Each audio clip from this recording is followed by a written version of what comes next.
नमस्कार। आज हम जिन अन्य टॉपिकों पर बातचीत करेंगे वो हैं अतिचालकता क्या होती है और संक्रमण ताप क्या होता है। इसके अलावा एक बहुत ही सामान्य सा टॉपिक है संयोजन, प्रतिरोधों का संयोजन, इस पर भी बात करेंगे। तो चलिए वीडियो शुरू करते हैं। सबसे पहले बात करते हैं अतिचालकता की कि अतिचालकता क्या होती है। आपको पीछे अभी प्रतिरोध की ताप पर निर्भरता पढ़ रहे थे तो बताया था कि प्रतिरोधकता, धातुओं की प्रतिरोधकता ताप बढ़ाने पर बढ़ती है। धातुओं का प्रतिरोध ताप बढ़ाने पर बढ़ता है, मतलब कि अगर ताप को कम किया जाएगा, टेम्परेचर कम किया जाएगा तो प्रतिरोधकता भी क्या होगी, घटेगी। ठीक, तो जो सामान्य धातुएं होती हैं ताप बढ़ाने पर प्रतिरोधकता, सामान्यतः जो धातुएं होती हैं उनमें ताप और प्रतिरोधकता में एक सामान्य सा संबंध होता है।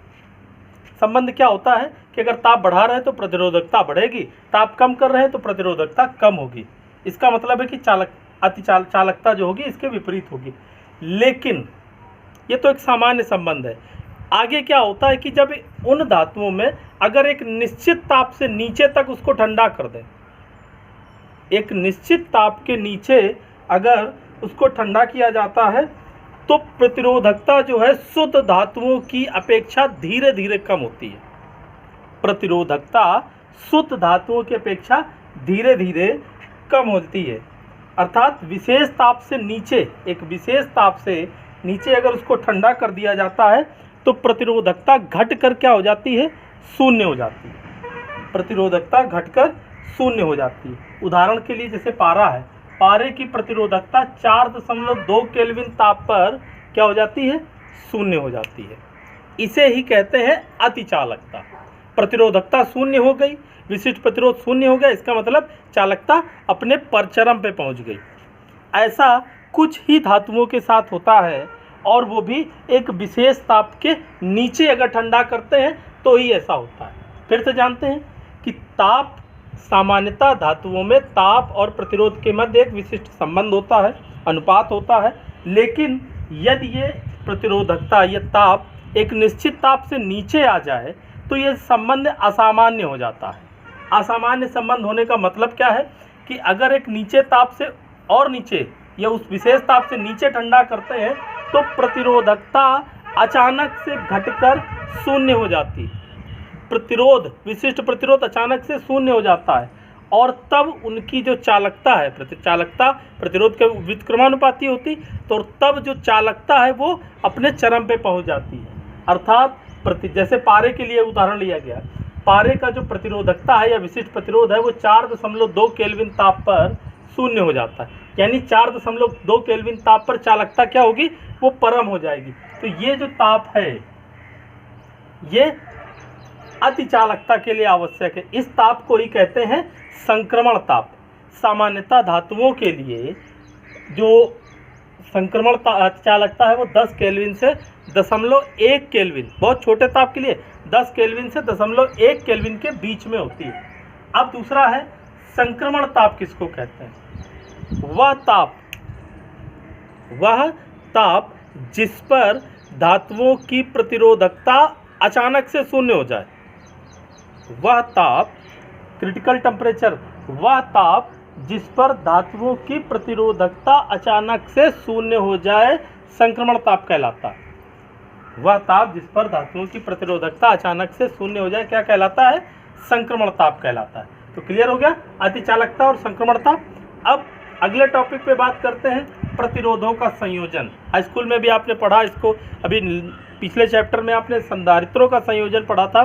तो यहाँ पे हम प्रतिरोधों के संयोजन की बात करते हैं। प्रतिरोधों के संयोजन की भी दो ही विधियाँ होती हैं। एक होती है श्रेणी क्रम में संयोजन, दूसरा होता है समांतर क्रम में संयोजन। एक एक करके क्लियर करते हैं। सबसे पहले श्रेणी क्रम। आपको बताया था कि चाहे धारा हो या आवेश हो, अगर उस आवेश या धारा का विभाजन नहीं हो रहा है, सभी मार्गों पर एक ही धारा या एक ही आवेश जा रहा है, तो संयोजन श्रेणी क्रम में होगा। 3 प्रतिरोध लगाए हैं, R1, R2, R3, तीनों को श्रेणी क्रम में संबद्ध किया गया। एक बैटरी के सारे, बैटरी से आई धारा जा रही, जो करंट इसमें जाएगा वही इसमें जाएगा, वही इसमें जाएगा। प्रत्येक के सिरों का विभवांतर अलग अलग है, इसका V1, इसका V2 और इसका V3 है। अतः तुल्य विभवांतर क्या आ जाएगा? तुल्य विभवांतर V बराबर V1 + V2 + V3। आपने पढ़ा कि V बराबर होता है आई आर, तो आई आर बराबर इधर से I कॉमन ले लिया, क्यों, सब में I करंट है, तो क्या आ गया R1 plus R2 plus R3, I से I कैंसिल हो गया, निकल के आ गया R बराबर R1 plus R2 plus R3।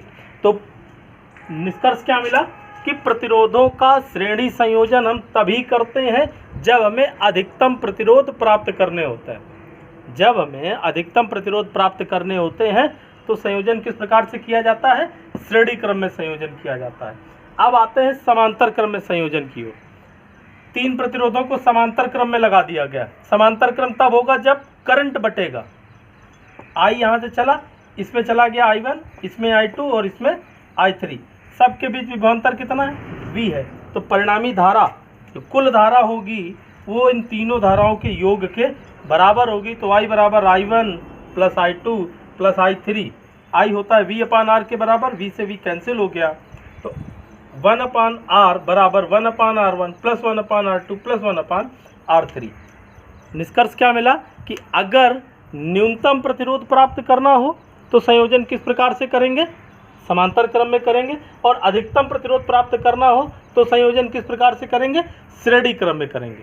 तो आज हमने जाना अतिचालकता, वह ताप जिस पर प्रतिरोधकता शून्य हो जाए, अतिचालकता, संक्रमण ताप जिस पर प्रतिरोधकता शून्य हो जाए वो ताप संक्रमण ताप कहलाता है। और अतिचालकता का गुण क्या होता है, अतिचालकता वो होती है जब प्रतिरोधकता शून्य हो जाए, उस समय जो स्थिति होगी वो अतिचालकता की स्थिति कहलाएगी। और संयोजन 2 विधियां, श्रेणी क्रम, समांतर क्रम। धन्यवाद।